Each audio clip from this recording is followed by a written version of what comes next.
Hey, hey, what's going on? What's going on? What's going on? What's going on? How y'all doing? Welcome in. Welcome in. Hope all is well on your end. Hope y'all doing great. I'm doing great as always.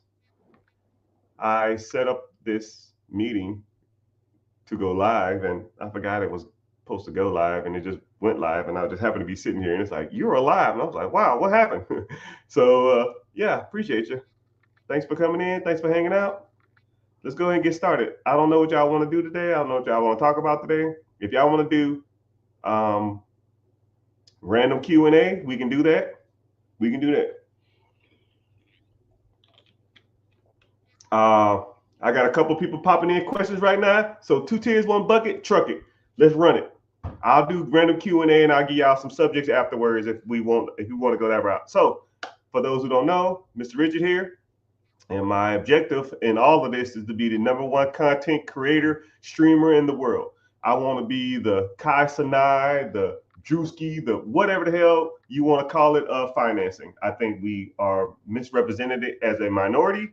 We are misrepresented as a younger demographic. And I think a lot of people who are out here have a weird, unrealistic expectations when it comes to money. And I'm trying to get all of y'all as much perspective as possible, especially on this money tip. So, if you're new here, welcome in. Social media, but YouTube pays me to be here, so I'm gonna kind of plug my YouTube channel. Just click the link in the bio or go to YouTube, type in the Rich Get Richard, and watch me from there. I mean, if you want to watch me from Instagram, YouTube, Facebook, Twitter, Twitch, TikTok, that's 100% fine. I do not care. I mean, but I'm just saying, it supports me by you asking the same questions that you're going to ask me anyways on YouTube. And then I can also see your questions first when you post them. So you got a question, we're doing Q&A. Let's go ahead and get started and I see your questions faster. So someone asked about capital gains. So we'll talk about capital gains. Someone asked about capital gains. So there's two ways to kind of factor in capital gains when it comes to investing. You have simple interest and you have compounding interest. Simple interest is if I make it 10% a year, it's just 10% on my principal. So if I put in 100, year one, I make 10%, that's $10. I still got the 100, now it's 110. Then I make another 10, then I make another 10, then I make another 10, then I make another 10. That is simple interest. Then you have what's called compounding interest. That means your 10% turns into 110. So now it's going to be 11, then it'll be 12, and it'll be 14, then it'll be 18, then it'll be 25, and you constantly are getting interest off the compounding interest. You can set up accounts like reinvesting accounts. You can set up brokerage accounts to where you take it your interest and you pay yourself the interest, and then the interest starts drawing interest. And once that big ass snowball effect happens, it starts rolling down the hill, and nobody's going to stop that unstoppable force. So you got to pay capital gains tax on any profit. So one of the tricks is to never take profit. Just keep your money in the account, and everything that draws interest, you just keep it in the account and just keep it rolling like that. But I don't know how much detail you want me to go into about capital gains tax, but that's kind of a capital gains. That's capital gains on stocks. You got capital gains on real estate. You got capital gains on selling of stock. You got capital gains on business. I mean, if you want to go into deep dive on all of them, I probably could, but just let you know that capital gains is when you have something and you sell it and you're making a capital money gain profit. So when you make profit, you're gonna pay some capital gains tax. And there's ways to get out of it. Real estate, there's ways to get out of it. Businesses, there's way to get out of it. And stocks, there's way to get out of it too. I kind of gave you one and said that you get out of it by not taking profits. But there's other ways out of it too. Not taking profits and then taking loans on your portfolio. Because debt is non-taxable, people. If I have $1 million worth of stocks and I sell those stocks, I pay capital gains tax on that $1 million. If I have $1 million worth of stocks and I take out a portfolio loan at 80% of the value of the stocks, I get a check for $800,000. It's a loan. Loans are not taxable. That is debt. Debt is not taxable. So I take $800,000 debt free. I got to pay it back. I don't know what the interest rates are currently, and I don't know what your payment would be, but buy something that makes money, and what makes you money will pay off the loan. Rocket science, people. I swear to you, sometimes this is rocket science.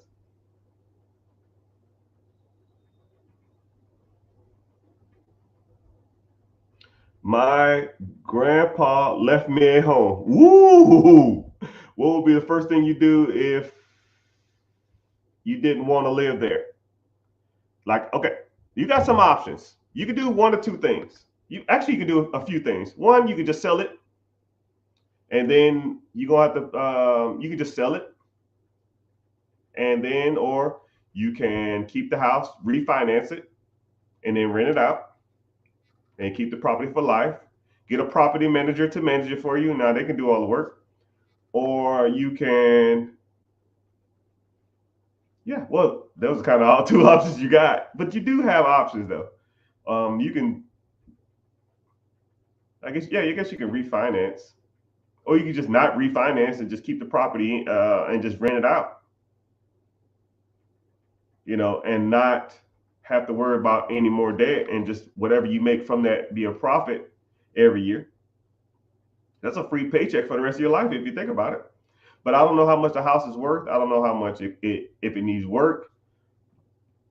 I don't know the extent of it.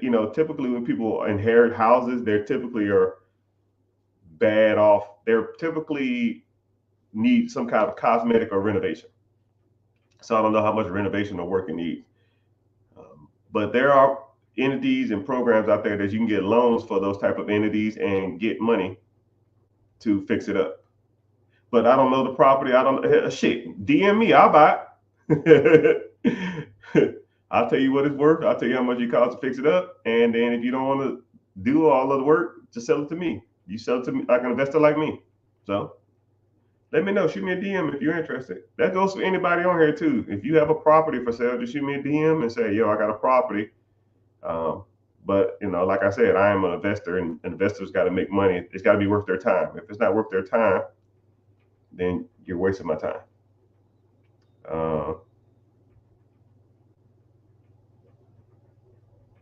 I have 2 months of nursing school left. I will make around $100,000 a year. Should I pay off my debt? How should I pay off debt and invest in assets? Good question. First of all, congratulations on becoming a nurse. I know it's a hard, long process, and a lot of people can't do it. A lot of people start and never finish, but congratulations to you. So, what I would do is I would minimize the amount of debt I'm paying off while maximizing my investments. A lot of people think it's the exact opposite. A lot of people just hate debt. First of all, I don't know how much debt you got, but a lot of people just hate debt. They just like, I hate debt. I don't want debt. Everybody has debt. Think of any person that you know or even heard of, they more than likely got debt. Dave Ramsey, who's Mr. Anti-Debt, has some form of debt. I don't give a damn what he says. I don't give a damn what he told you. I don't give a damn what you think. He has debt. Bill Gates has debt. Warren Buffett has debt. Mark Zuckerberg has debt. Elon Musk has debt. I have debt. You have debt. The difference between successful people and rich people and middle class and poor people is that we don't focus on debt. We focus on buying stuff or assets that produce us income. Okay? Let's say if you had, I don't know, let's say $50,000 worth of debt, and you like, man, I want to pay off this $50,000 as fast as possible. You take the 50,000, you take half, you got to make $100,000 a year.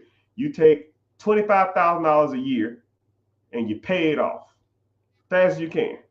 You're paid off that debt in 2 years. Okay, that's cool and all, but why don't you just pay the minimum amount on the debt while you're building up your portfolio. You take that money, you invest it, and now that money is going to be making you money. And then you take that money and then you buy something that makes money. So let's say if you saved up $50,000 instead of paying off the $50,000 worth of debt, and you went out and bought a business, $50,000, 10% down. That's a $500,000 business. Now let's say the business is producing $175,000 a year cash flow to you. The first year you make 175, you take the 175 of profit. Now you pay off the debt. Now essentially, you pretty much went to school for free because you didn't use any of your money to pay off the debt.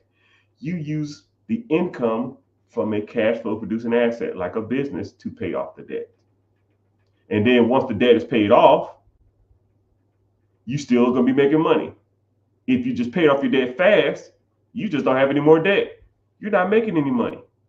You just ain't got no debt.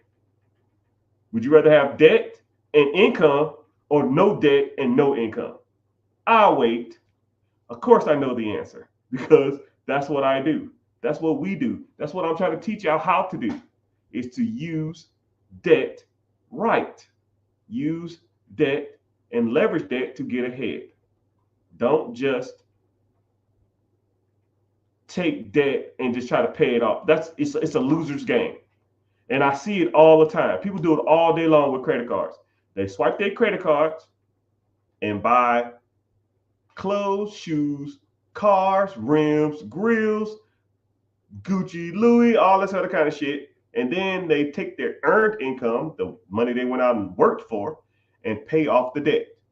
And then once the credit card or whatever gets caught up again, they repeat the cycle. Then they go on vacation on credit. They buy a car on credit. They buy jewelry, clothes, shoes on credit. And they're constantly chasing debt now, paying the minimal payments, can't get out of debt because their credit cards have exceeded damn near what they make. And a lot of people just don't understand that's the wrong way to go about it. You shouldn't do it like that. You should buy things that make you money. Businesses, storage units, Airbnb, cars to put them on Turo, vending machines, gas stations, donut shops, coffee shops, restaurants, whatever. Buy those things because that's good debt. Stocks, good. When you borrow money against your stocks and you use that debt to buy more stuff that makes money, good debt. Buying real estate, good debt. You buy a house and the house rents out, you make $300 to $500 to $1,000 a month, that's good debt. The easiest way I like to think of it is if I had $200, if I bought something and it took $200 out of my account every month, how many of those things could I buy every month? I'll even say you bought something and whatever you bought took out $1,000 out of your account every month. How many of those things could you buy? Right? I'll even do it like this. I won't even say buy. I gave you something, right? I'll say this pen. I gave you this pen. And as long as you had this pen, it took $1,000 out your account every month. How many of these pens could you have? Most of y'all no more than 5. You'll be underwater. Most of y'all probably 2 or 3 of these. 1, 2, maybe 3, you're done. 5, some of y'all 8, you're done. This pen took $1,000 out your account every month. How many of these could you have? Probably none. Now let me flip the script. Now I gave you this pen, and now this pen puts $500 in your bank account every month. How many of these pens could you have?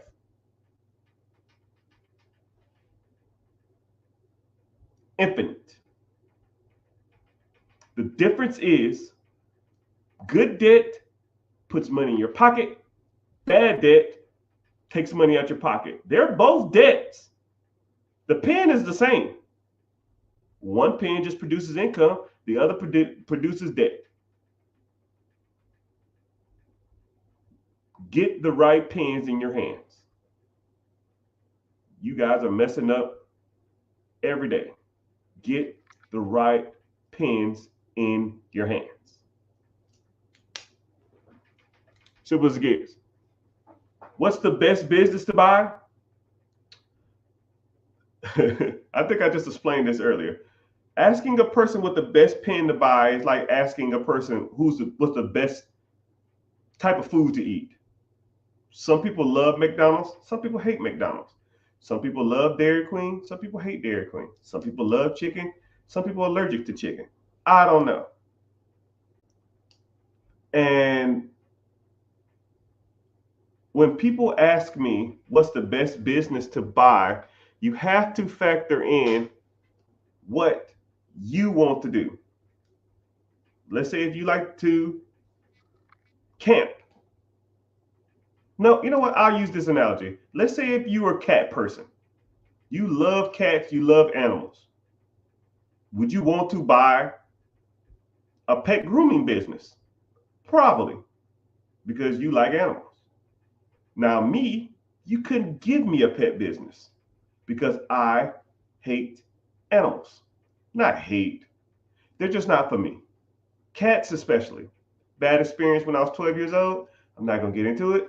Moral of the story is cats aren't my thing. Okay? So I don't want to have a pet business. Some people want a pet business. But now let's think about it like this. Say you love animals. You have 15 cats and you people call you the cat lady, but you don't care because, or the cat man, you just love them to death. And let's say there's a cat business for sale. The cat business, let's say it costs $1 million. I don't know. But the cat business, the cat business makes you every year $100,000 or 10% returns. Okay. Now let's say there's another business. Let's say there's a business that cleans bird poops off cars. And let's say that business is for sale for $1 million. However, that cleaning up bird poop all day makes you $500,000. Now, what did we just do here? I identified things that you liked, and I showed you that sometimes the things that you like don't produce as much money as things that you don't like. So what do? Do you buy $1 million business that deals with cats, that you love cats, that produces $100,000 a year? Or do you buy a business that cleans up bird crap off cars all day that produces you $500,000 a year? Do you want the money, or do you want the satisfaction of dealing with animals all day or doing something you love? So when people say to me, what is the best business to buy? I just gave you a scenario that I kind of related towards the average person. And those are the type of things that you need to weigh out. Those are the pros and cons of looking at businesses, because I don't know what you like. Would you want to clean bird poop all day? No. Okay, well, I would for $500,000. And that's the difference. Because some people want to follow their passions. Some people want to follow their profits. I don't know you from a can of paint, sir or ma'am. I'm here for the money. I'm not here for a long time. I'm here for the right amount of money, though. I'll tell you that damn much. So, yeah. So, what's the best business to buy? It's really depending on what you're into, what you want to do, and what's in your area. What's your comfort level? Because I know people that want to buy $5 million businesses first off the rip. And I know some people that are terrified to borrow $100,000 for a business. I don't know. Because when the rubber start hitting the road and you start learning how this stuff works and you start seeing opportunities in your area, and then you start reaching out to sellers, you start reaching out to owners, you start reaching out to brokers, and then They say, yeah, this is available. We can owner finance you. We can have this deal closed in 5 weeks. You say, okay, cool. Let me do some due diligence, and I show you what to look for. I show you how to cross the T's, dot the I's, and then you start doing the numbers. You say, yeah, I can make this work. And then you get damn near a week before closing, and everything looks good, and you're like, whoa, whoa, whoa, whoa, whoa, whoa, whoa. I don't know if I'm feel comfortable with this. This is, I know, this is $100,000, this is $1 million, this $5 million, this $10 million. I don't know if I can do this. I'm scared. And I get that shit a lot. People say, "Yo, man, we going too fast." Hey, I'm at the mercy of you. You want to buy a business? Cool. You want to buy real estate? Cool. You want to damn, you know, not execute? That's on you. I don't care. Right? I did my job. I gave you all the information you needed. I connected you with the sellers and buyers. I told you about the process. I connect you with the money. I connect you with the down payment. I worked on your credit. I worked on your business credit. I worked on your business structure. I work on the all of that shit. If you renege after that, that's on you. You got to start executing. That's the difference between winners and losers. Can't get stage fright. You can't hesitate. You make the best financial education decision at that moment, and you roll with it. And if it don't work out, or it don't work out as you thought, adjust. About as simple as it gets, people. How do I feel about capital venture investing? It's okay. Not my thing. I don't really do like the startup thing. I don't really try to build stuff from the ground up. I'm kind of old fashioned in my beliefs. If I don't know if it's going to make money tomorrow, then I don't invest in it. About simple as it gets. I mean, I've got pitched hundreds of opportunities. Um, I don't know if any of them been successful, but I've been pitched a lot of things. Do I know it's going to work out? No. So I don't do it. Even if it sounds like the greatest thing in the world. Hell, I've even had ideas that I wanted to take to the market. But like I said, I just don't invest or put my money in places where I'm not guaranteed or I'll get some kind of result back. I just don't give a damn what the upside is. That's just my personal opinion.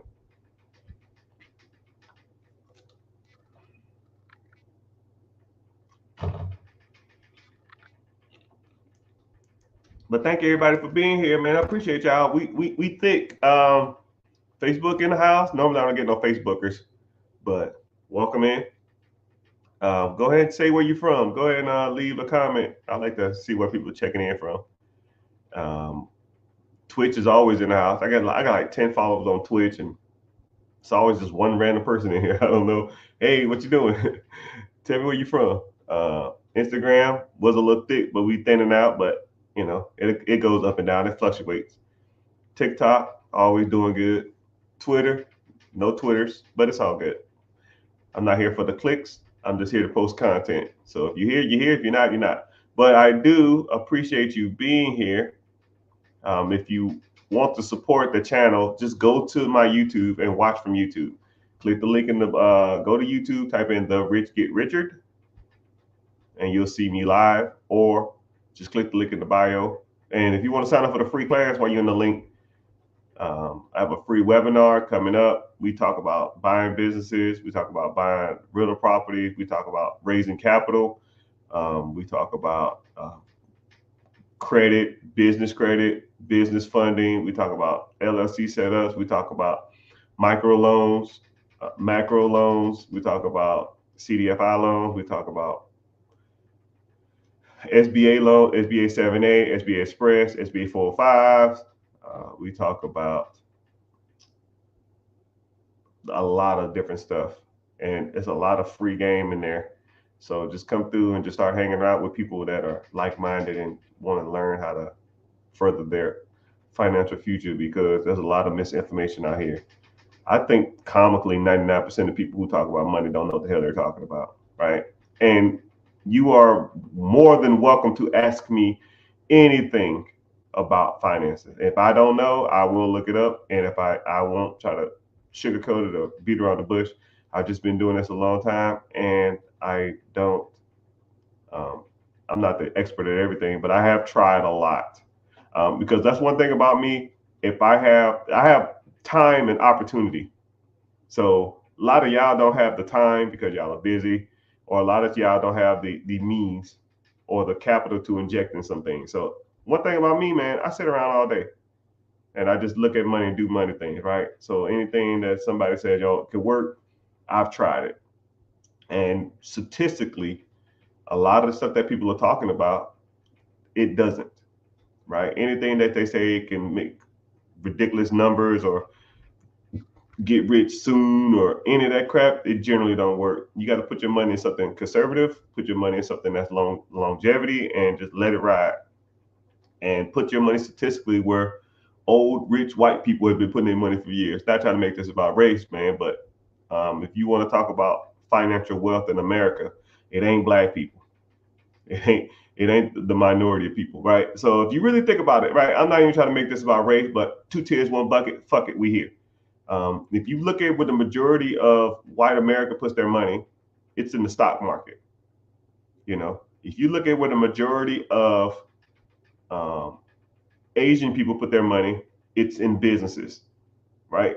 How many Asian restaurants you seen ran by black people or white people? No, they're run by their own. You know, where do the majority of Middle Eastern people put their money at? They typically own a smoke shop, a gas station, a subway, something to that extent. So business ownership, or even a hotel, real estate.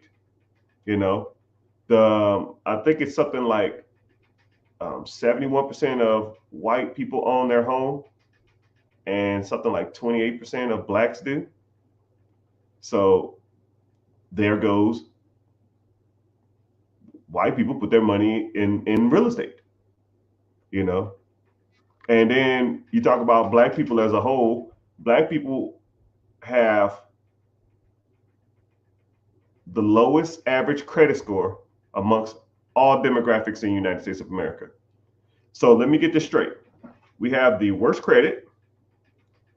We have the lowest net worth. We have the lowest home ownership.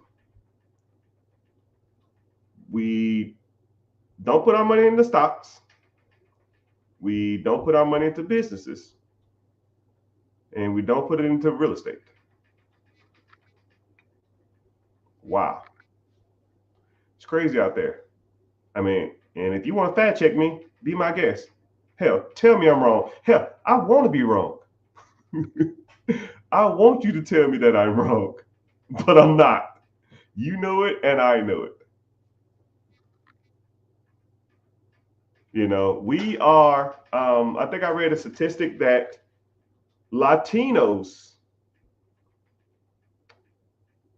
just passed us as the last, on average, demographic for net worth. We used to be the average net worth of white people was like 1.1, which was the highest in America. We was the lowest. We was the actually we was the second lowest at like 212,000 on average. And Latinos was like 198, but this was like mid 2000s, not like 2018, 2017. But Latinos, I read an article that Latinos just passed us for having a higher net worth than us. So African Americans has the lowest demographic, has the lowest net worth of any demographic in America. It's a freaking damn shame too. But I don't make the statistics. I almost don't want to believe it, but you would think with the majority of like so many like athletes and so many people out here excelling in those type of entertainment industries that we will have a higher, but it's not. It's not even close, right? And if you took away any entertainment sector, it's real bad. The entertainment sector is almost holding us up that high. Entertainment, football, basketball, baseball, boxing, rappers, comedians, those people are literally holding us up. You don't know of any major black banks. You don't know any major black lending institutions. You don't know of any major pharmaceutical companies that are black ran. You don't know of any major farmers. And then I watched an article the other day with Rick Ross was talking about getting chickens and farms and stuff like that and cows, and people made fun of him. No, you're the fucking idiot, people. Not you specifically, but people in general. I mean, it's because the man is thinking outside of the box, because he's thinking to himself, why can't I have chickens? Why can't I have cattle? Why can't I have livestock? You know, if the shit hit the fan, we rely on other groups of people for everything. We rely on them for everything. We rely on the Middle Easterns for our gas. We rely on, I mean, I'm not going to get into it, right? Everything. Shouldn't be like that, but it is. And people don't want to hear that shit. People just want to go through their lives consuming, going to the club, getting their grills off layaway, and thinking that this is as good as it gets. When you look at your life, you feel like you can live this life for the next 20, 30, 40 years. This is it. This is as good as it gets. Working for a clown who don't know what he's doing, not making enough, and you know, co-workers who are fucking idiots who don't do anything, working a dead-end job. And, you know, that's, in your eyes, is this as good as it gets? You got to damn make a decision to do better with your life. You got to make a decision to do better with the decisions you're making, right? Because every day you make a decision that doesn't probably benefit you and your financial future. You know? And then I see people on here talking about politicians. Hey, man, they ain't got the answer. None of them clowns have ever done anything for you. I don't know why people praise these people like they walk on water. Their objective, look at me. Their objective are not aligned with you. I don't give a shit who is in office. They do not care about you. Think about it like this. When you go to work and you work your 8 hours a day, 9 hours a day, let's say your best friend co-worker, or the one person you can almost just stomach to hang around. Are you working for them? Do you just show up to them? You show up to that job to make them feel better about their lives? Do you go to your job to make your boss feel better about their job? No, you are there for you. You have objectives. You want to accomplish something. So when people say politicians, it's the same thing when you go to work. You don't work for somebody else. You work for yourself.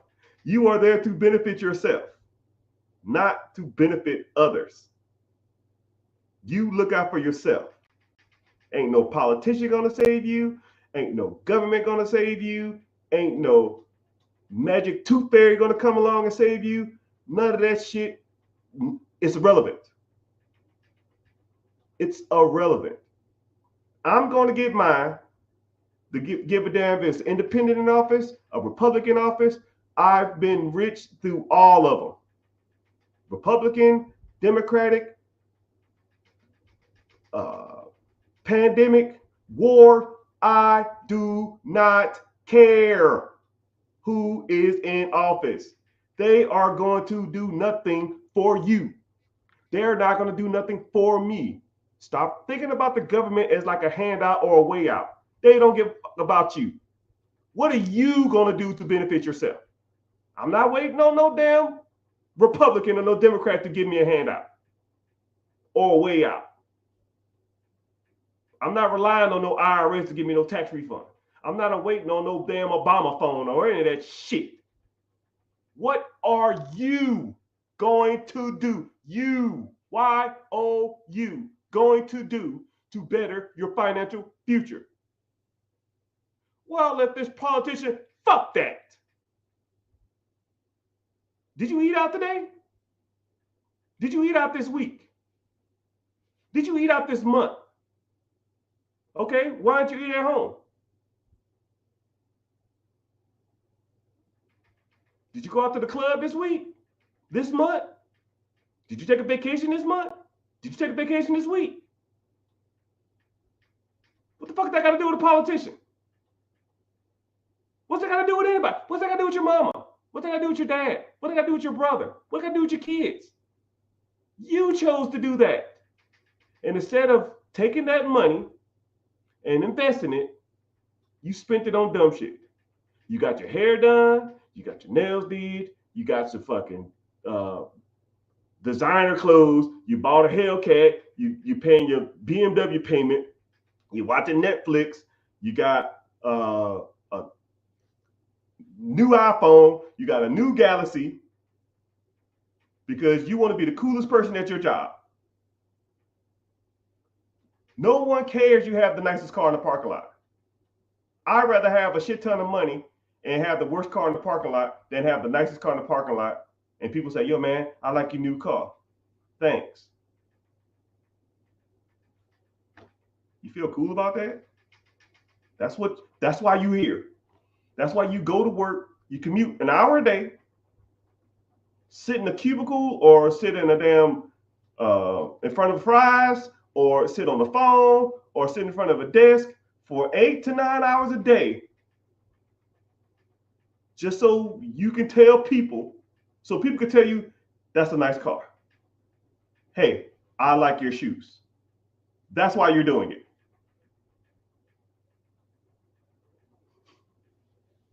God dang, people. That's why we're here.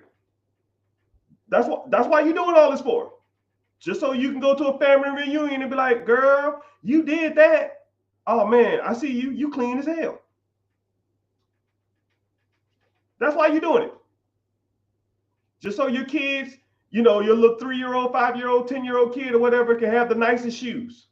Oh, I never had anything, so I got to give them everything they want. So that's why we buy $200 shoes for our kids. Because last I checked, none of my friends when I was a kid liked me because I had $200 pair of shoes. Actually, I never even had a pair of $200 shoes. Honestly, my best friend, me and him was poor as hell. And we was the only 2 black kids in the neighborhood with the same age. That's the only reason we was friends. No money objective, no shoe objective, no gear, no swag, any of that shit. Best friend from, 7 to 15 till I moved.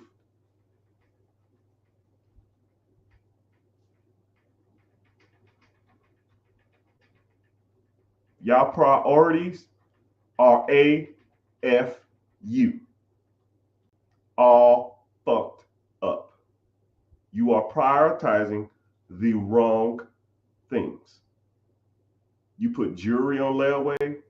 You put clothes and shoes on layaway. You lease cars that you can't even afford. You buy cars that you shouldn't even have. Some people will buy a newer car just because they've gotten the rat race and assume that they have to spend their money. I already allocated $700 a month for this car. So when I pay this one off, I'm gonna just go get another one. Listen to what you're saying. What's wrong with the car you got? I just want something new. How about a new house? How about a new brokerage account? How about a new investment account? How about a new rental property? How about a new business? You know, and this is what's crazy, right? And I hate talking about myself, but I'm gonna put y'all on a mindset that a lot of people can't fathom, and people couldn't fathom this when I was in the military. So anybody who don't know me, anybody who knows me, I did 22 years in the military. In my 7th year in the military, about eighth or ninth, my 8th or 9th year in the military, I was rich. I was a millionaire on paper. And I would like leave my bank account statements out every once in a while, or I'll be logged into an account and someone will overlook me because we're computers in the military are out in the open. You can't just sit there and sneak stuff. Sometimes it just be open. And they was like, "Yo, bro, you got a lot of money." I said, "Yeah." And they say, "Yeah, you drive a piece of shit to work." Yeah. Why don't you go get a new car? You can afford it. And I said, "Well, when I'm done with the military, I never want to call anybody sir or ma'am or answer to anybody ever again in my life. I want to wake up and do what I want to do every day for life. And a car will never give me the satisfaction that waking up and telling everybody in the world to fuck off will." There ain't a watch, there ain't a piece of clothing, there ain't a grill, a necklace, a house, a car, none of it that could ever, any of it, never give me that will ever take away the fact that now I tell anybody, fuck off. If I don't want to be there, I will not be there. If I want to be there, it is my choice. Now, if you can go tell your boss, fuck off, I'm not coming in today, be my guest. I was actually giving my kids a lesson earlier. I said, if you didn't have to go to school, would you go? And it was like, man, that's crazy. I never really thought about it like that. Same scenario. If you did not have to go to work tomorrow, everybody's done that scenario here. Here's $5 million right now. Boom. Would you go to work tomorrow? $5 million wire transfer to your account right now. Would you go to work tomorrow? If the answer is no, then you need to be working towards that goal every day. Every day. Not working towards impressing people who don't give a damn about you, not working towards paying off bullshit ass debt, not working towards any of that other shit that the world and society has told you. Your objective, if you choose to accept it, is to be your own boss. And I made that commitment when I was homeless, didn't have 2 nickels to rub together, couch surfing, sleeping in my brother's car, sleeping in my brother's on my brother's floor, or sleeping in his closet. I told myself, I will never be broke again. And every opportunity I get, I'm going to use to better my financial future. Every. When I started making money, I didn't go out and buy new cars. I didn't go out there and buy the latest and greatest bullshit. I bought assets that produced me income. I bought rental properties. I started buying businesses. I started, working on my credit, started working on my business funding. And people see you driving a piece of shit to work, and the first thing them idiots say is, you can afford a new car. Why don't you get one?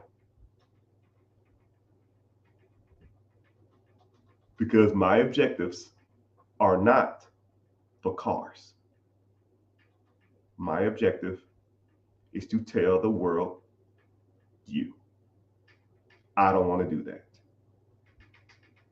And every day I was in the military, I hated it. You know how hard it is to be worth like a couple $1,000,000 still answering to people that are not as smart as you? Driving a piece of crap car every day, knowing that you can buy any car in the world and drive that shit into the parking lot? You know how hard that is? It takes sacrifice, people. You got to give something up. And I knew the day I signed the retirement papers, I knew here and here, I was done. And it ain't no better feeling in the world when you have enough money and enough stability and enough income from stuff you did 10, 12, 15 years ago to make you enough money to live off of and not rely on anything else in the world.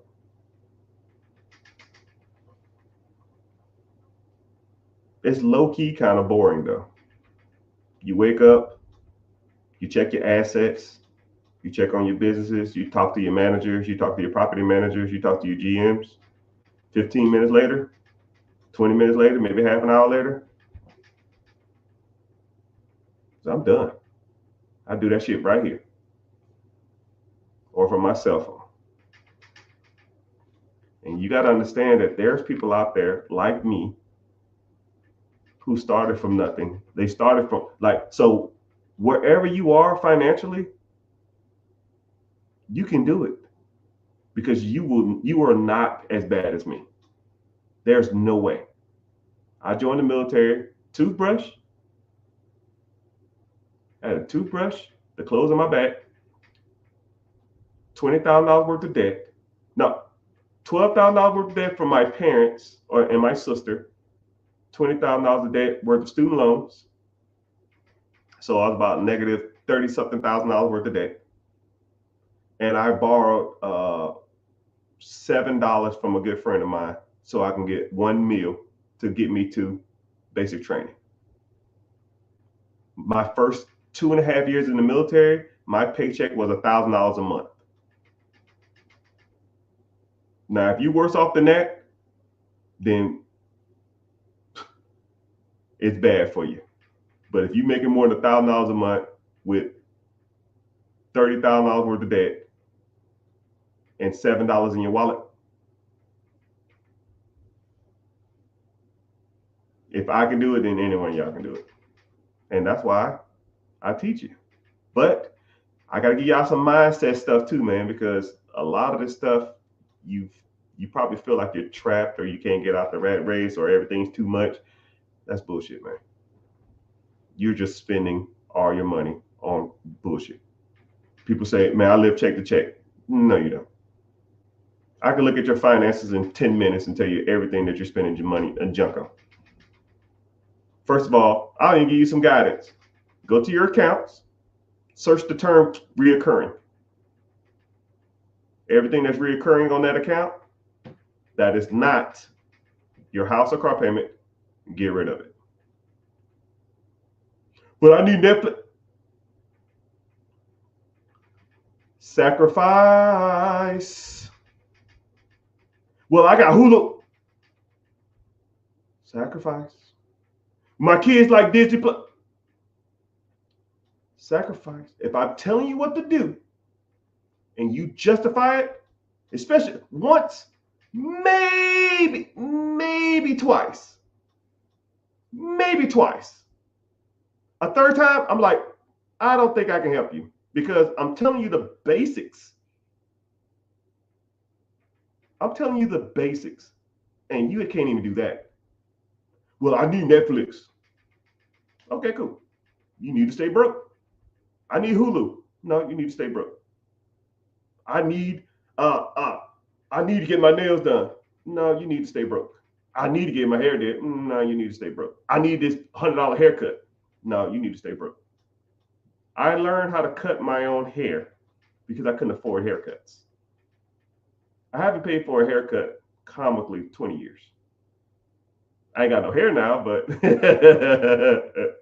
I haven't paid for a haircut in 20 years because I knew that haircuts was a waste of money. Even if I had hair, I still wouldn't pay for haircuts. When I did have hair, I didn't pay for haircuts. I taught myself how to cut my own hair. I fucked it up a couple times. And people in my military job was like, "Man, who fucked your head up?" Yeah, man, I'm trying to teach myself. I apologize. And then they say, oh, "Okay, cool. Yeah, I get it." You know.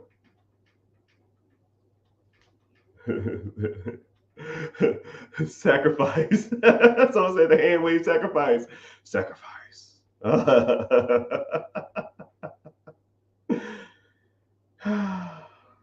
Yeah.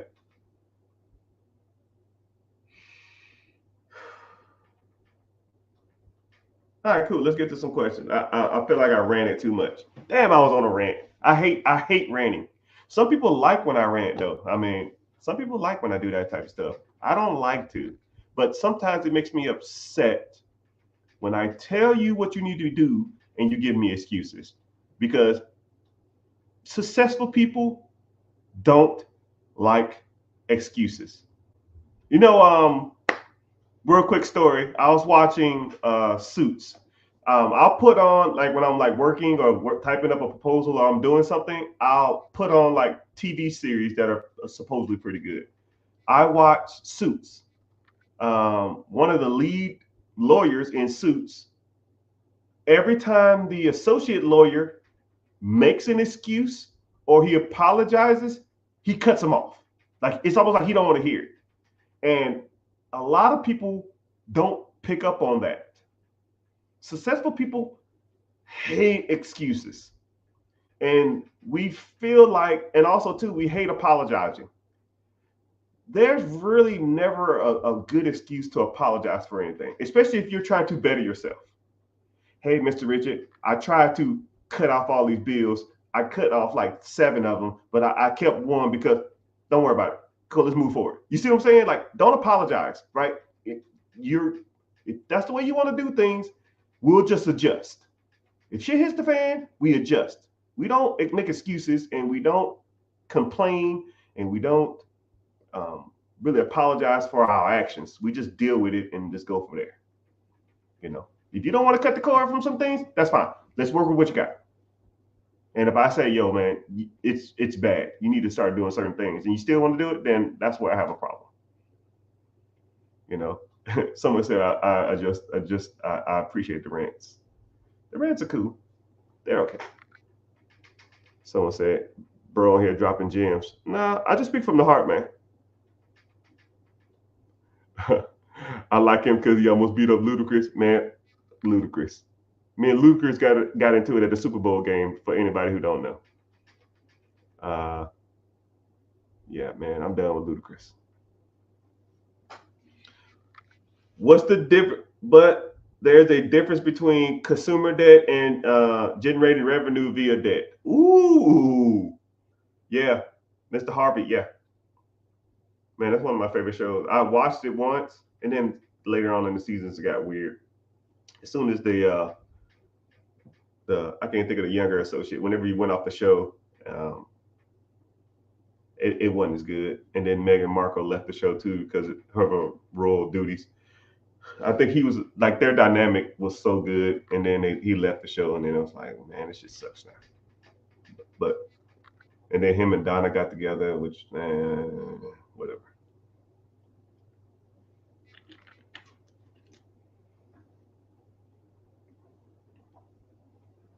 I just finished Succession too. Succession is pretty good too. But I watch a lot of stuff about like power and money, but I don't like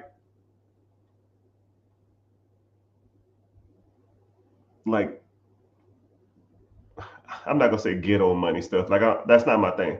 Like The Wire and like Power and that type of stuff. Like it's like illegal money. I don't like that type of stuff. I like real money, right? I don't need like drugs and shit. Like I don't know. It's not. It's just not me.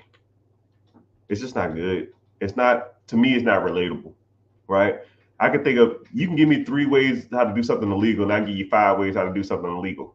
You know what I mean? So it's just like, it's not relatable to me, right? I don't want to talk about drugs all day and rims and cars and chains and bullshit and guns and drop. That's just stupid to me. It's just not my thing.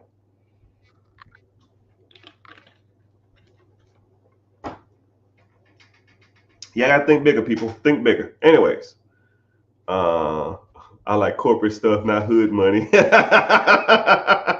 Power's pretty good. Hey, bro, I'll take your word on it. I'll never know. It's not my thing. It's just not my thing. It's just not my thing. Um, there's a difference between consumer debt. Yes, like I said before, if it takes money out your pocket, if it takes money out your pocket every month, it's more likely consumer debt. If it puts money in your pocket every month, it is good debt. You need to start buying stuff that puts money into your pocket. That's why we learn these things. That's why we invest. That's why we buy real estate. That's why we buy businesses.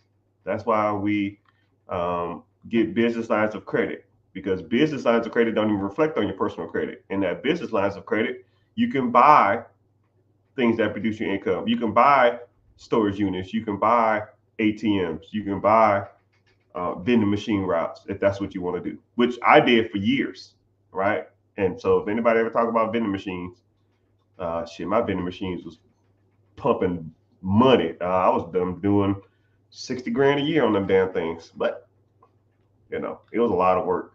My Sundays and Wednesdays was damn near booked. I was dropping almost $2,000 a week, about $2,000 every 2 weeks at Sam's Club, and I was putting them all into my little hoopty. But it is what it is. It is what it is.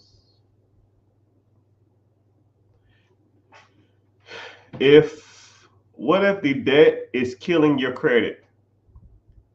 Can you still buy a business? Yes. So credit, anybody who knows anything about money, right? Anytime you go to borrow money from like an entity or a institution or a financial entity, you borrow money from these guys, they understand that it takes debt and it takes credit to buy those assets. If I had 10 cars in my name, they'll say, okay, you got 10 cars in your name. That's $500 a car. That's $5,000 in payments a month. How are you paying for this? You say, oh, I got a job. And they're like, oh, okay, a job? Yeah. Okay, well, how can I help you? I want to buy another car. They're like, nah, get the fuck out of here. But if you had 10 pieces of property in your name, they'll say, okay, how many of these properties are empty? None of them. Okay, so you rent out them all? Yep. Well, how much money you make a month on these properties? I make $500 a month. So you're making $5,000 a month on all these properties. Yep. Okay, well, shit. Okay, you want another house? Yep. All right, here you go. You see the difference? If you buy stuff that makes money, then people will loan you money. Rich people know this, banks know this.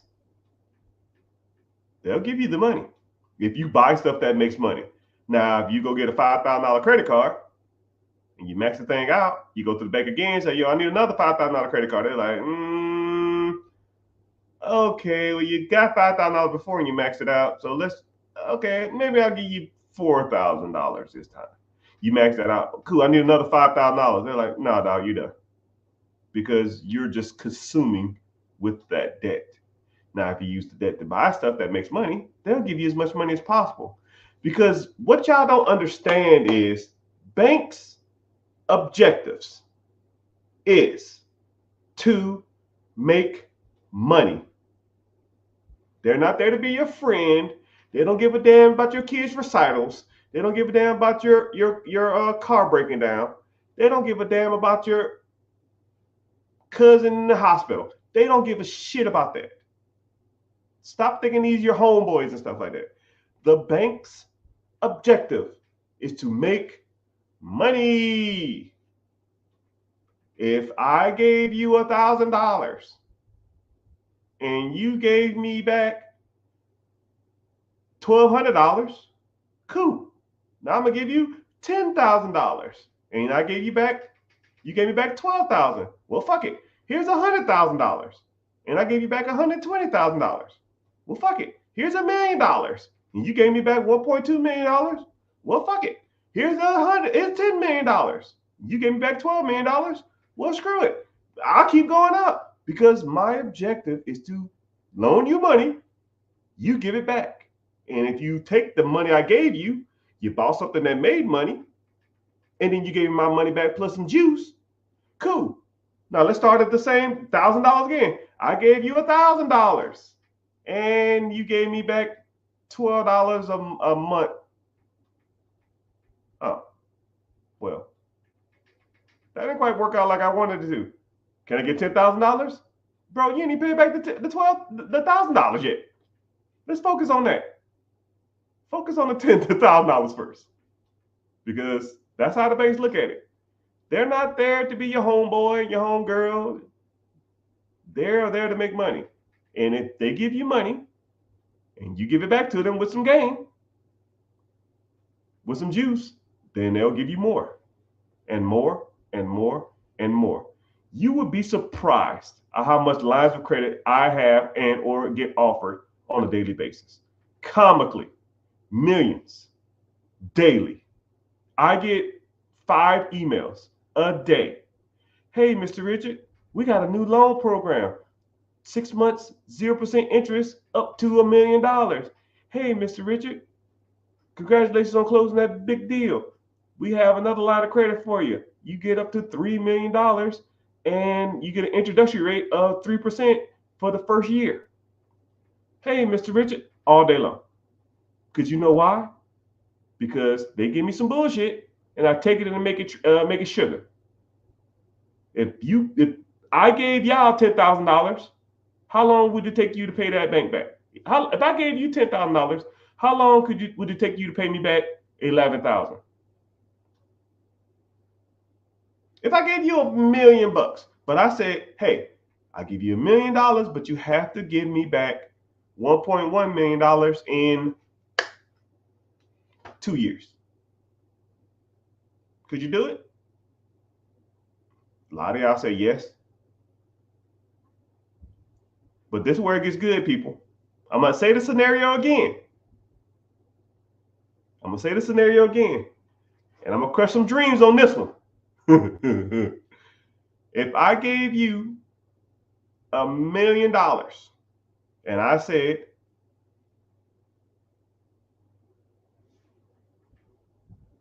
fuck it, 3 years. In 3 years, I don't want a payment. I don't want nothing from you. All I want is $1.1 million. So $30,000 a year or $33,000 a year for the next 3 years. I'll give you $1 million. Could you do it? Or would you take that deal? Nah, if you don't do it, I'm going to sue your ass. I'm taking everything you got. The house, the cars, the kids' clothes, I'm taking it all. Taking everything. How many people would make that deal? This is where I'm going to blow your mind at. You ready? You already said you would or you wouldn't in your head. Most people said y'all would. Some people said y'all wouldn't. So you'll take that deal?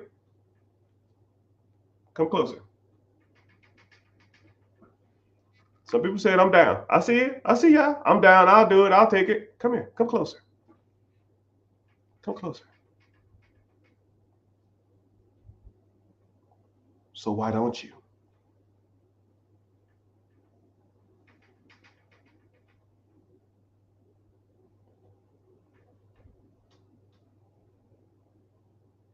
So why don't you?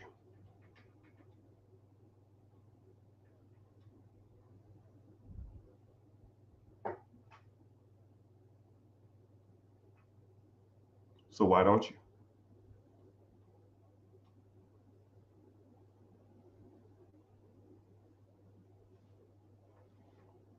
So what's stopping you? Go fucking do it. Banks have billions of dollars to loan. Billions. They offer me millions of dollars a day, daily. Go fucking do it. What's stopping you?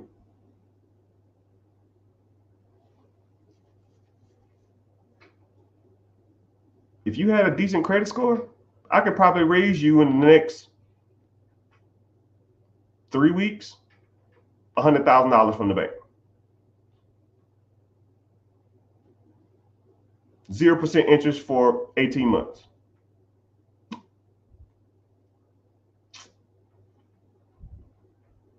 Why don't you do that?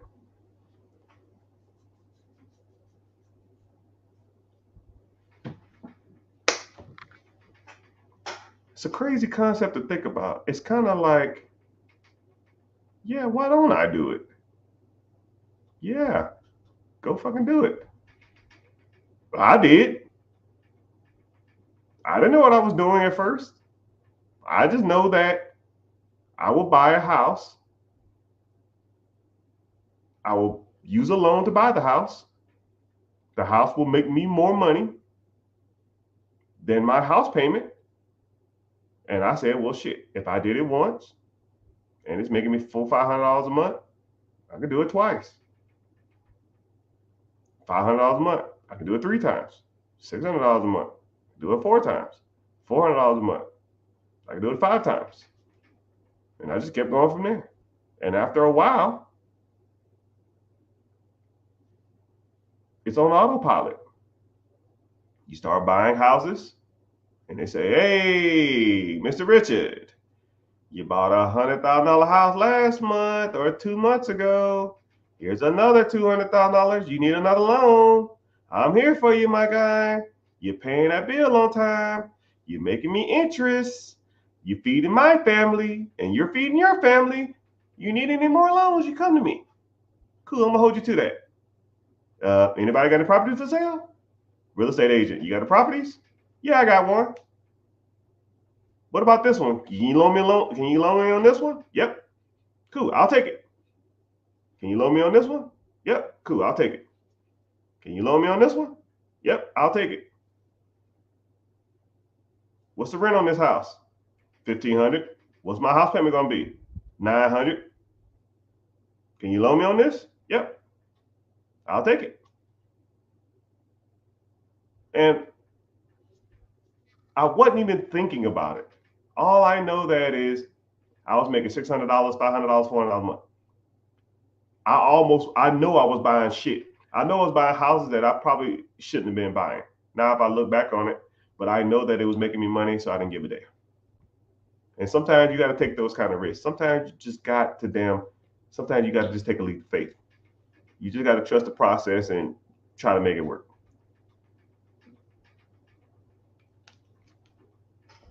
Somebody said fear. Yeah, that fear is no mug. That fear is no joke. That fear is rough. Fear of the unknown, fear of the uncertainty. But you know what's crazy about fear? This is what I'm gonna get deep on you.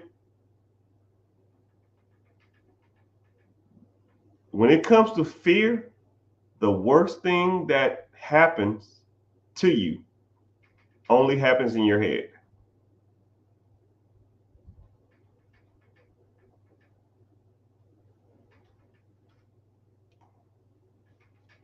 They generally don't happen in real life. It's all here. Woulda, coulda, shoulda. You know, like every scenario that people say, you know, I don't want to hear it. Right? Every scenario, everything bad that didn't happen to you has happened in your head. It rarely or ever happens in real life.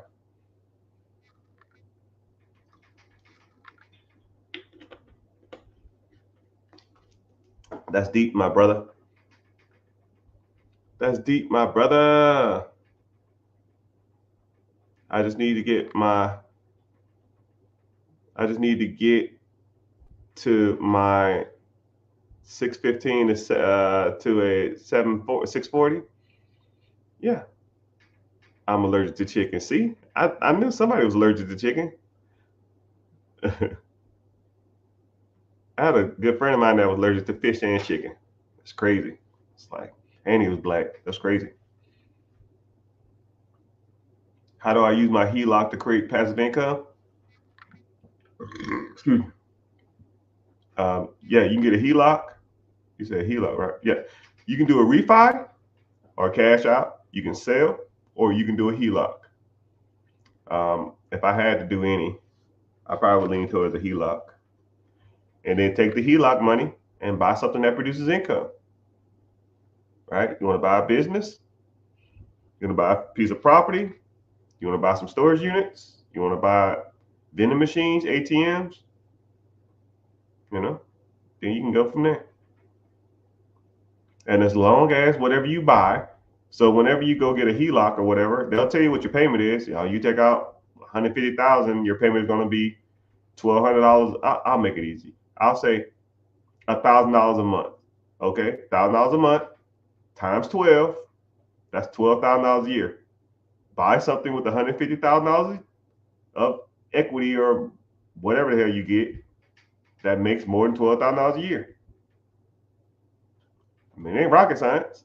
You bought a business and the business produces you $100,000 a year. You take the $100,000, you pay down the 12, you pay up the 12,000, and then you have 88,000 left. You take the 88,000, and a lot of people, this is where a lot of people don't understand debt servicing.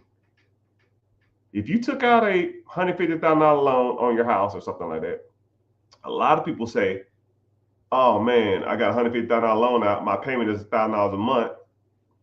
I'm going to buy this business. The business is going to produce me $100,000 a year. And then I'm not going to take anything from the business. I'm going to just pay off the debt of the loan. So year one, you don't make any money. You pay $100,000 to the loan. And in year two, you still making $100,000, but then you take and pay $150,000. You pay $50,000 towards the loan, so you want to make $50,000 year two. No. You're doing it wrong. You are working to service your debt. That's the wrong way to go about it. This is the play. You take the $100,000 of income and you pay the regular payment. It's $1,000 a month. Say it's $12,000 a year, and you pay off the $12,000 a year. Right? You got 88,000.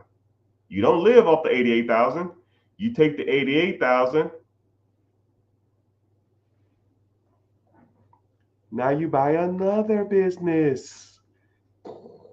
So instead of $100,000 a year, now you're making $200,000 a year. Okay? So now you make it $200,000 a year, your payment's still going to be $12,000. So now you're going to have $188,000. And now what do? You take the whole $188,000, you pay off the debt? No, silly. Come here. You buy another business. Now you're making $350,000 a year. Minus your $12,000 a year. Now you at 300 and I don't fucking know, $38,000 a year. Now do you pay off the $150,000 you still got left? No, you dummy. Now you go buy a portfolio of real estate. Let's say it's 15 houses. You got to put down $300,000 on that. And your payment on them properties are $25,000 a month, but it produces you $35,000 a month. So now you're making an extra $10,000 a month on real estate. $10,000 a month, and that is an extra $120,000 plus the $350,000 that you're making from the 3 businesses you own. Now you are making $480,000 a year. You 4 years in. Now, do you pay off the debt? you ain't learning. Fuck that debt. I'm going to pay the minimum payment on that shit until it is paid off. My objective is to take my cash flow and to buy shit that makes money. Fuck that debt. I don't care about that debt. I care about the cash flow and the income. That's the game. And then I take my $480,000 a year, and let's say I put $300,000 a year into a mutual fund that produces me 12% a year. 12% of $300,000 is, I don't know, almost 40 grand. So now my stocks, bonds, mutual funds, ETFs, and mutual funds are making me $40,000 a year, and I don't got to do shit for it. $40,000 year 5, $40,000 year 6, $40,000 year 7, $40,000 year 10, $40,000 year whatever. And it's compounding. So it's $40,000 year 1, $45,000 year 2, $50,000 year 3, $55,000 year 4. And I'm just, my snowball is just creating more money, more money, more money. That's how you get ahead, people. That is debt servicing 101. That's how the rich get richer. That's the game. And a lot of people say, and I bought 4 businesses and I used debt to buy those businesses. I didn't say shit about paying them businesses off early. I took out a home equity line of credit, or I took a HELOC out, or I took a refinance, or I got a business line of credit or a business credit card to buy said business or set real estate. I didn't say paid any of that shit off early, because paying off debt early does nothing for you. Nothing. Nothing. Paying off debt does not make you money. Buying stuff with that debt that makes you money makes you money. It's nuts. It's crazy. It's crazy. Crazy concept. I have a 770 credit score. I make 55 hondos a month. 2K, after 2K worth of bills every month. I have $10,000 cash.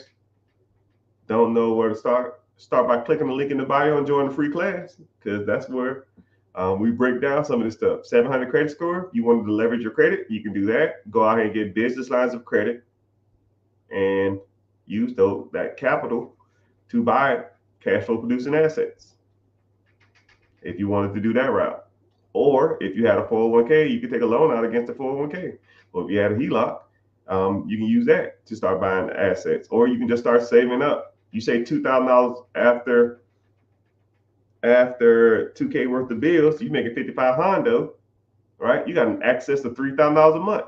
You can start putting that into mutual funds or investing, or ETFs, or index funds, or stocks, or bonds, or high yield savings account. And the bad part about it is $2,000 worth of bills, that's even probably high. You probably can cut some of that. But yeah, you're in the right place. But I don't know you from a can of paint. So you have to click the link in the bio, get started, and then we can kind of go from there.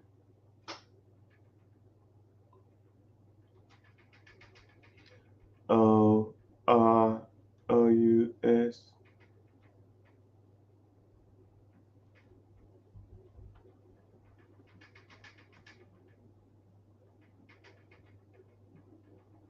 Someone said, should I buy a business that say prepay for the next year to decrease their tax liability?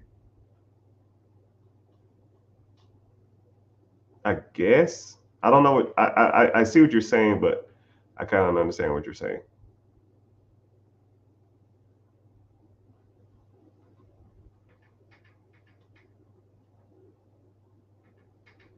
What's the cost your thing? I don't know what that means. Up in the sky. How much do you need up front for a $500,000 FBA loan. Oh, SBA. I thought it was like FBA, like you talking about, I hope you weren't talking about them damn Amazon fulfillment center. Man, hell no. Screw that shit. That's horrible.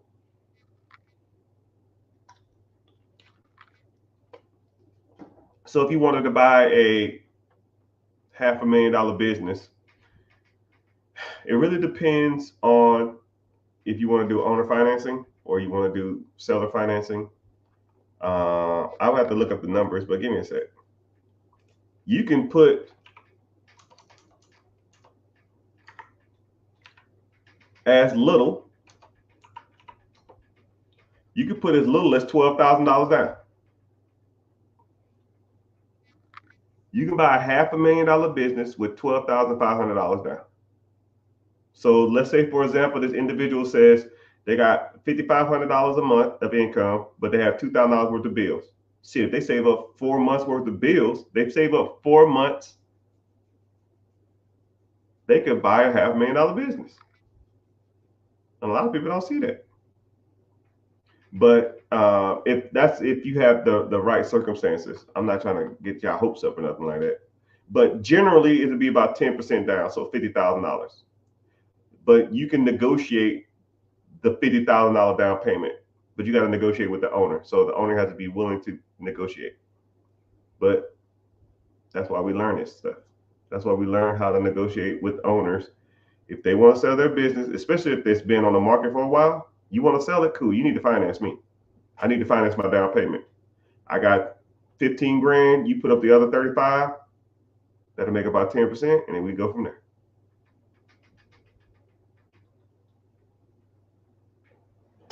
But there's ways you can do it. Someone said 10%. It's generally 10%, but you can negotiate lower than that.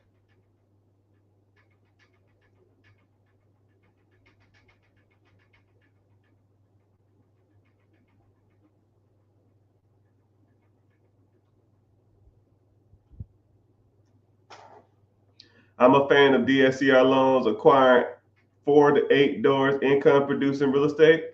Hell yeah. However, I will tell you this: your jargon is a little off. 4 units to 12 units is almost like saying I'm in the. I don't want to say that. I don't know. I gotta give you a good analogy. It's almost like saying I'm a professional athlete. I play baseball and I play soccer. I mean, it's almost like 2 different sports. 4 units is considered residential. Debt servicing coverage ratio loans are different for residential loans than they are for multifamily loans or apartments or commercial buildings. Commercial DSCR loans are 5 units or warehouse space or a trailer homes and mobile homes and stuff like that. So that is its own thing. So if you're looking at units over five or more, that's a whole different DSCR. If you're looking for 4 and under, that's a whole different DSCR. When you say 4 to 8, it's throwing me off. First of all, second of all, 5 units to 13 units is the most sought out after real estate in the nation. 5 units to 13 units is the most sought out after real estate in the nation. Number 2 is 4 units. Number 3, 14 units to 25 units. 25 units to 100 units. Then 3 units. Then 2 units. Then 1 unit. It's the most sought out after real estate for investing, not just residential. I'm not talking about regular homes and stuff. When people want to invest, they feel like 5 units to 13 units is manageable. So the average investor, the average Joe is going to be looking for that. But a lot of mom and pops own 5 units to 13 units because they felt the same way. So investors are going after those markets. And they're easier to maintain, they're easier to upkeep, and there's an abundance of them. Not a lot of people out here scoping for 100 units. You know, a lot of people want to stick to something that's sweet spot. So that's where a lot of people tend to gravitate towards the 5 units too. And then everybody say, well, I can buy residential property. Why don't I just get a a fourplex?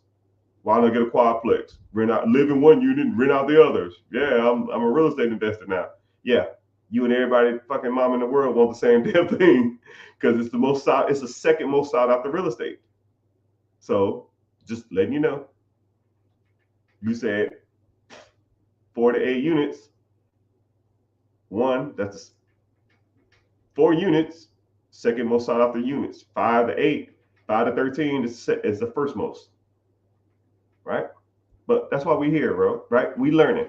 We are learning. Instagram, I see y'all in there. How about y'all say something? What's going on? Y'all just sitting here sucking all the game out, sucking all the game out of me? At least say something. At least say where you're from. Say something. Say something. I'm giving up on you. So say, how many properties do I have? I bought and sold hundreds. Currently, I don't know, 70 something. I don't know. I don't even count no more, man. I don't give a shit. As long as it's enough for me not to go to my damn job or work a job ever in my life, I could give a damn about it. I could give a damn about it. How did you start making money?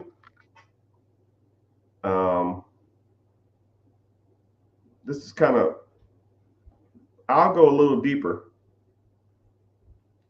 It really wasn't like a relationship or nothing like that. I was in a bad spot.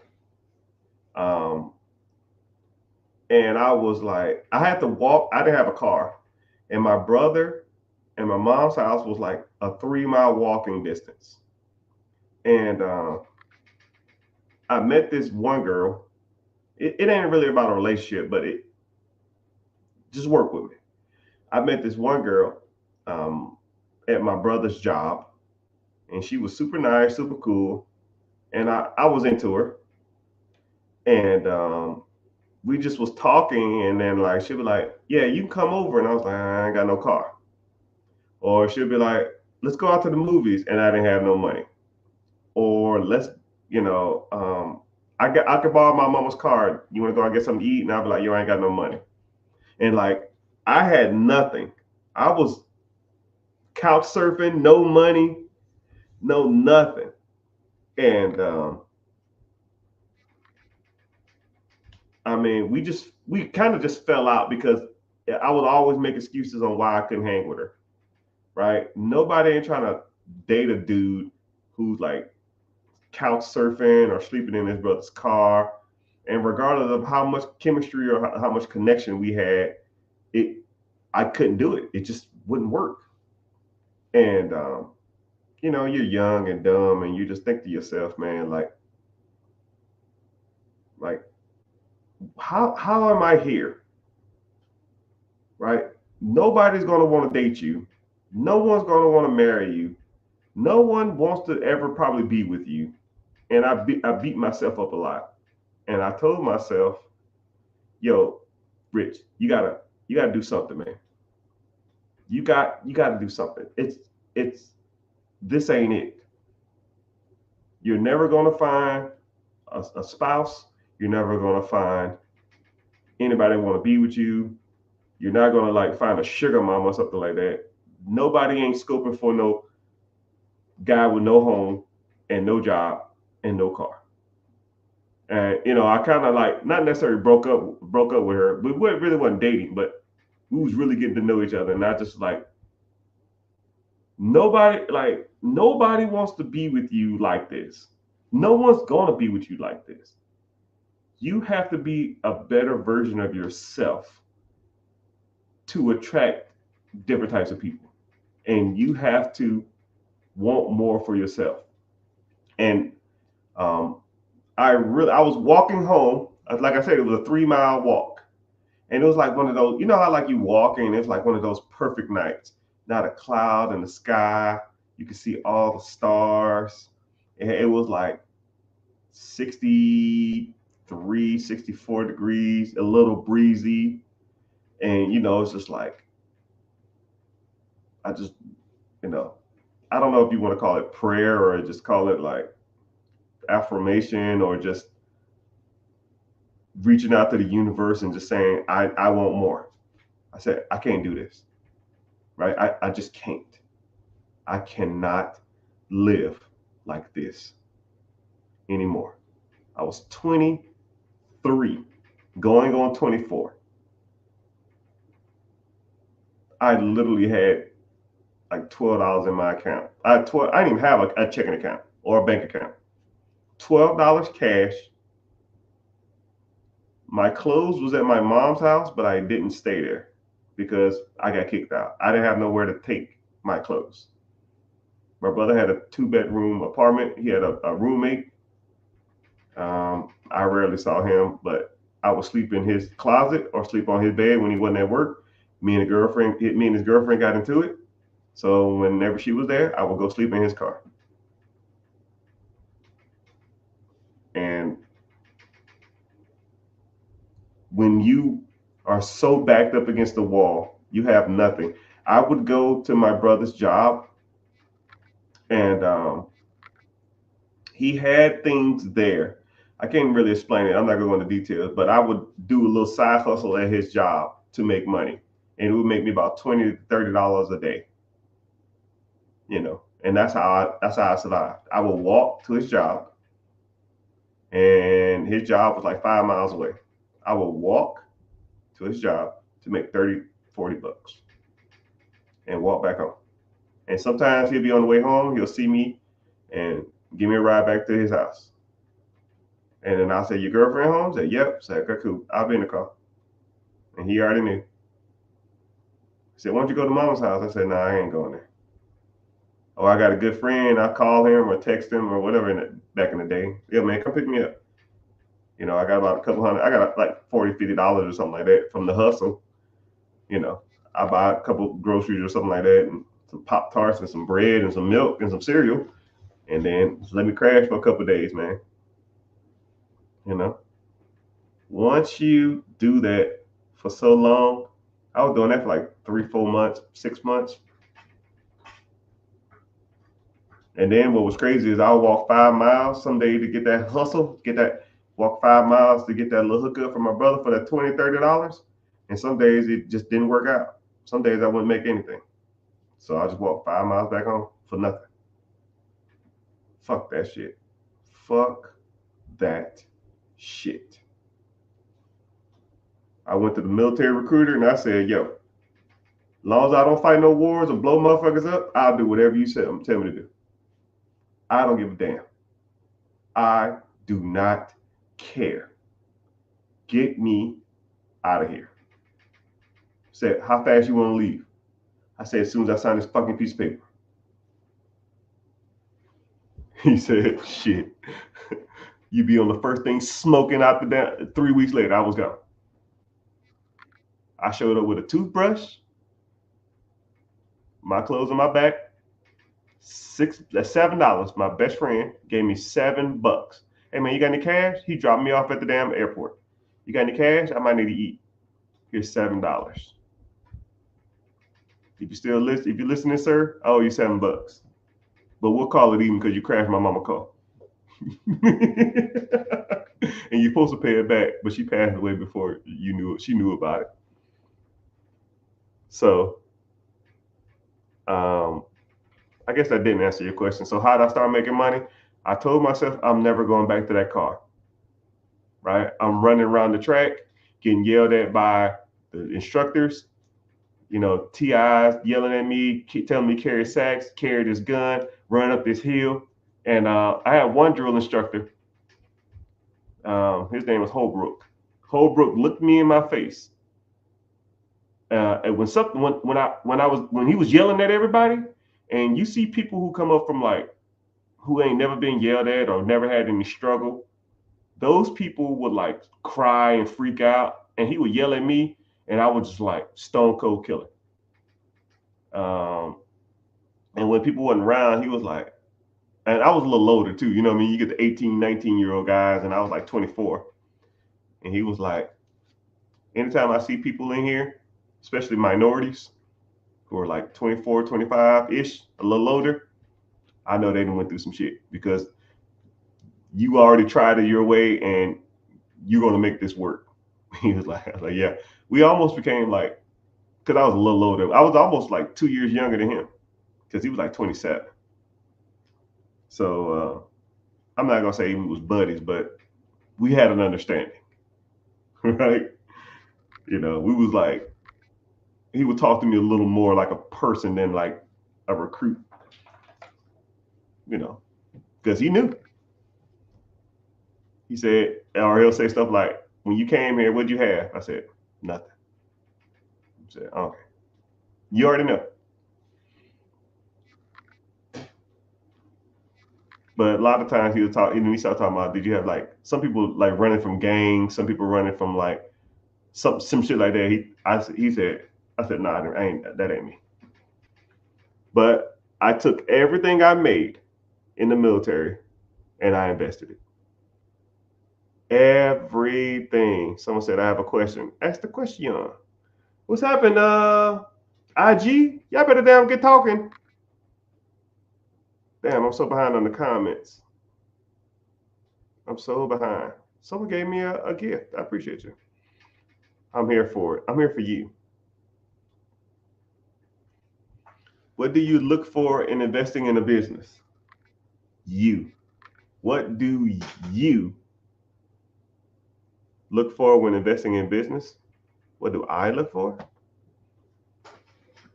Money. I look for cash flow first. Everything else almost can be. Everything else can almost. I'm not gonna say can. I'll say almost. Everything else can almost be. Everything else is almost subjective. So if you really think about it, if I'm not there, it's absentee. Let's say it's a pet shop. Do I have to like pets? If it's a alligator farm, I don't know, and I'm not there, do I really give a damn? Um, my objective is to pay the bills. My objective is ensure that I hire the right people in place to ensure that this business is successful while I'm not there. That's it. Don't overthink it. Don't make it more complicated than it need to be. If it makes the money it takes to keep the bills light and the lights on, pay the bills and keep the lights on, then I'm I'm entertained. I'm here to see the rest out. Then after that, it's all just like preference. But if it doesn't make enough money for me to pay the bills, why would I buy it? I mean, it's about as simple as it gets. You know, I'll even put in the perspective of you dating somebody. If, say, your living expenses are $5,000 a month. No, I'll make it easier. Say if your living expenses as a female is $10,000 a month.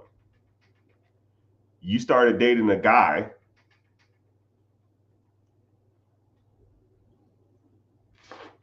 who is good looking, tall,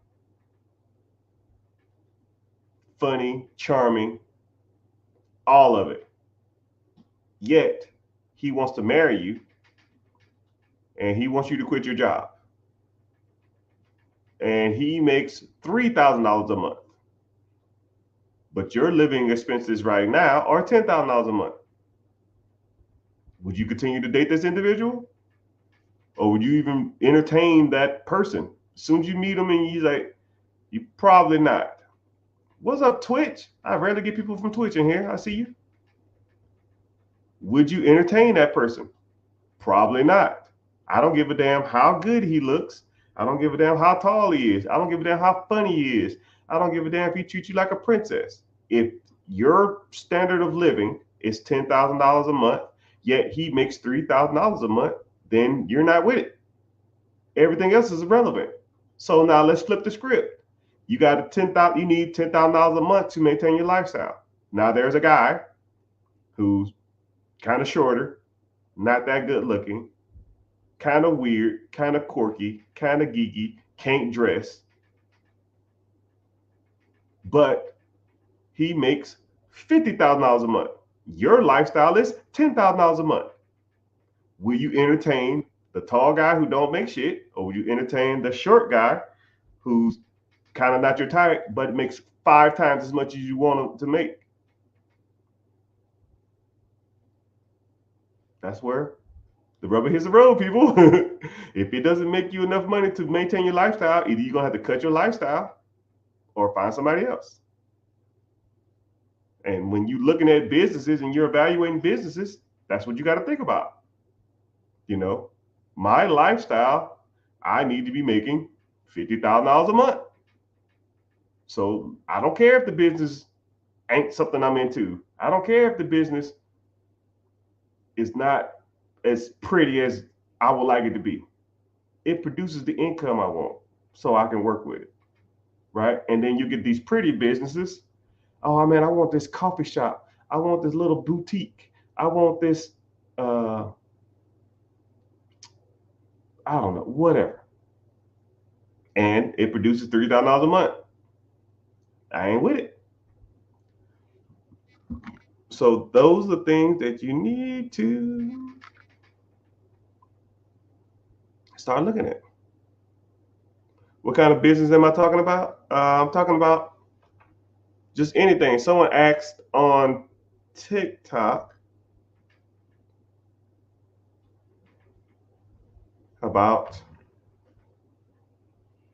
what type of business do I look for? What do I look for investing in businesses? I don't know. What other platforms are you on? Great question. I'm about to get off here in a little bit, but I'm streaming on Facebook. I'm streaming on 2 Facebook accounts, YouTube, Twitch, which we have a Twitch person, which I rarely get. I only got like 5 followers on that place. But Twitch, Instagram, 2 Instagram accounts, Twitter, and TikTok. But if you want to support me, watch from YouTube because it helps me out. It's the only channel that pays me to be here. So it's the same thing. It's just more support. So watch from there. But you don't necessarily have to. You can stay where you are. But I appreciate your support either way.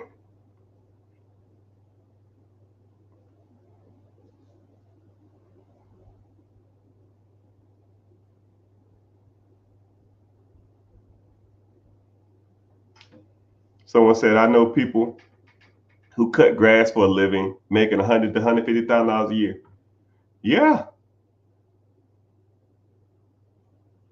You'd be surprised at how much money you can make whenever you're servicing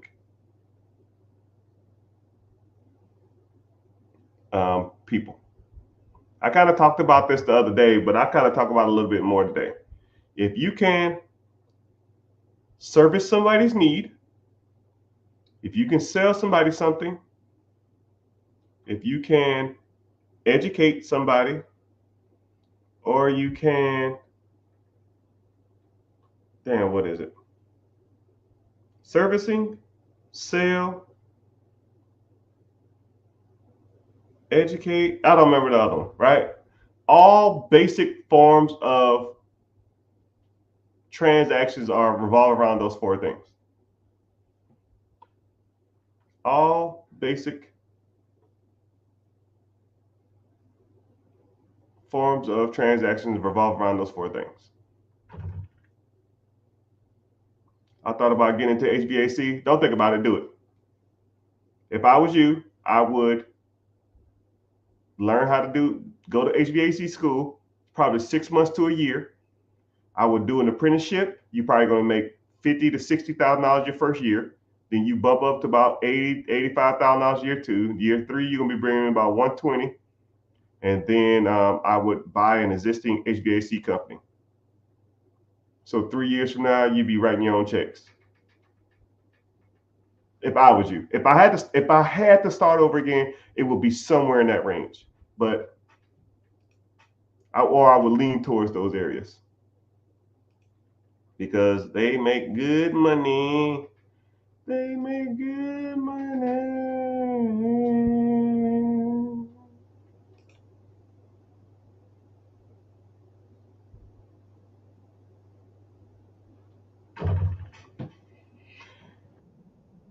If you only had $100,000, hold on. Okay, I get it. Get off of here. Crap. If you only had $100,000, where would you put it? Shit, too easy. I will put it. I will put it into a mutual fund or index fund or ETF, and then take a loan out against the ETF, and then use it to buy real estate or a business.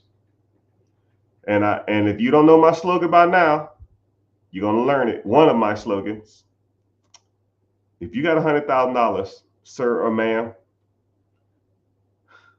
you are rich and don't even know it. I'll even do some simple math for you, sir. 100,000. Wow. If you still in here, say something. 100,000. Wow. Say something. I'm giving up on you. Say something. Okay, so cool. Let's say if you had $100,000 to put that 10% down on a business. And I'm just going off standard interest rates. I'm going off standard down payment. You can negotiate lower down payment. You can negotiate more down payment. You can buy more of a business. I'm just doing standard stuff. So let's do standard investing. Standard, $100,000. You put $10,000, $100,000, 10%. That's $1 million business. Let's say the business is doing 35% margins, meaning that it's producing $350,000 a year of income to you.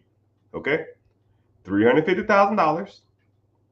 Your payment, you're going to finance $900,000 at 10%. So 10%, 10% of 900,000 is 990,000. Tracking? I'm gonna just round it up for good faith. I'm gonna say $1 million. That's gonna be over 10 years. So your payment every year to that loan, to service that loan, is gonna be $100,000 a year. It's sixth grade math. Okay. You make $350,000 of cash flow. You're gonna have a $100,000 payment. So now you're left with $250,000. You're gonna pay your down payment back to yourself. You put $100,000 in, you're gonna pay it back. So now your $250,000 is now $150,000. So now you have $150,000 left of cash flow. And so if you want to, you can invest that into a corporate stock account. You can invest that and pay yourself some money pay yourself as an employee to make some money to do some stuff with. You can buy some vehicles to reduce your taxable income. I don't give a shit. Whatever you want to do. Okay. So you got $150,000 year one. So now year two, you don't have to pay back your $100,000. You've already paid yourself $100,000 back. You don't owe that $100,000. So now your $100,000 is still sitting. Now you put that into a brokerage account that's doing 10 to 12% a year.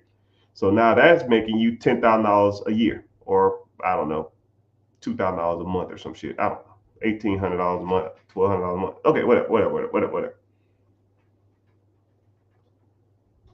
Now you don't have to pay the $200,000. You don't pay the $100,000 back. Now you just pay the $100,000 in the loan.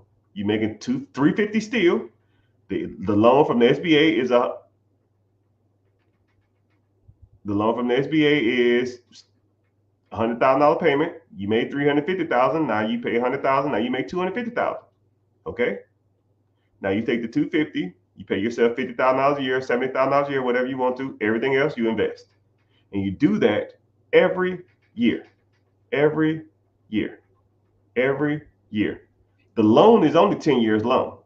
So after 10 years, if you want to, you have a paid off $1 million business. And then you was making, after paying the loan and paying yourself back, you was making $150,000 a year. So after 10 years, you have $1.5 million in the bank. Now you sell the business for $1 million, what you paid for it. Now you have $2.5 million of capital. You get a simple ETF or a mutual fund or index fund that produces you, I don't know, let's say 12% interest a year. So $2.5 million times 12% juice, that will pay you $300,000 a year in interest the rest of your life, which breaks down to $25,000 a month, because you bought one business and kept it for 10 years and sold it. And like I said, do you think $25,000 a month, every month for the rest of your life and 10 years from now, would you deem yourself rich or better off or with $2.5 million in the bank? Yes. Like I said, you are rich or well off or better off than, and you don't even know it. You don't even know it. 100,000 wow, you're in there. Some people say, yo, man, I got $200,000. Bro, you rich and don't even know it. Yo, I inherited $500,000. Bro, you rich and don't even know it. Hell, $50,000, you can work with it. Hell, $20,000 and you can work with it. You just got to know what to do. You got to deploy your money into things that make you money. Right? But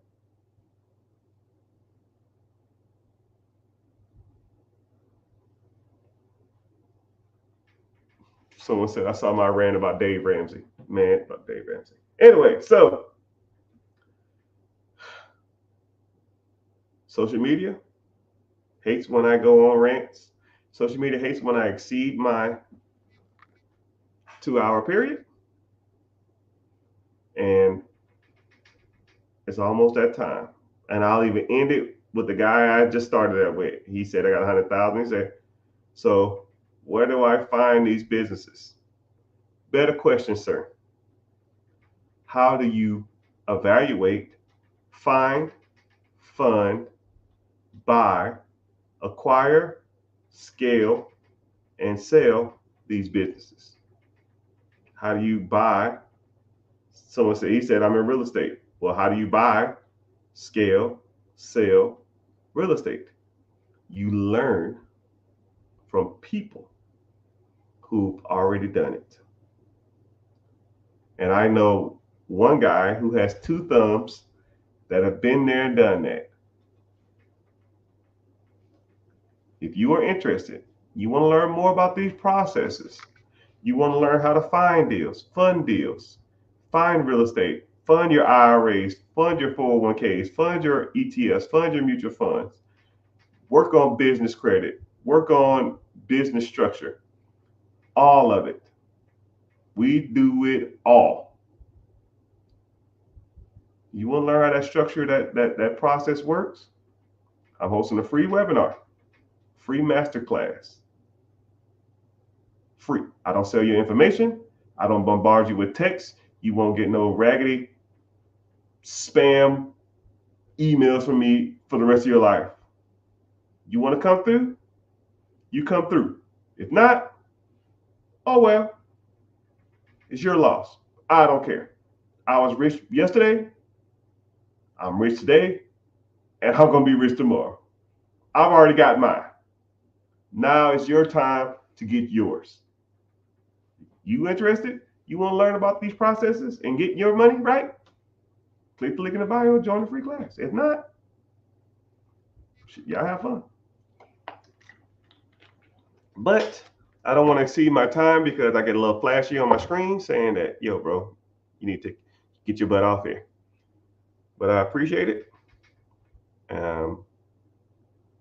Thank y'all for listening. YouTube, Facebook, Twitch, Twitter. Instagram, TikTok. Appreciate you being here. And if you can't find it, a lot of people watch from YouTube, but if you can't find it on YouTube, just go to my Instagram, The Rich Get Richer. It's the verified one. Don't click on the other ones because people be trying to scam and stuff, sell you cryptocurrency and that bullshit. I ain't even with that stuff. But so, uh,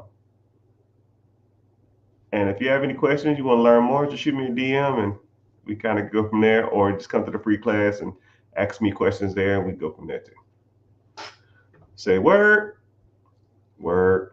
Appreciate y'all being here. Avida Zane.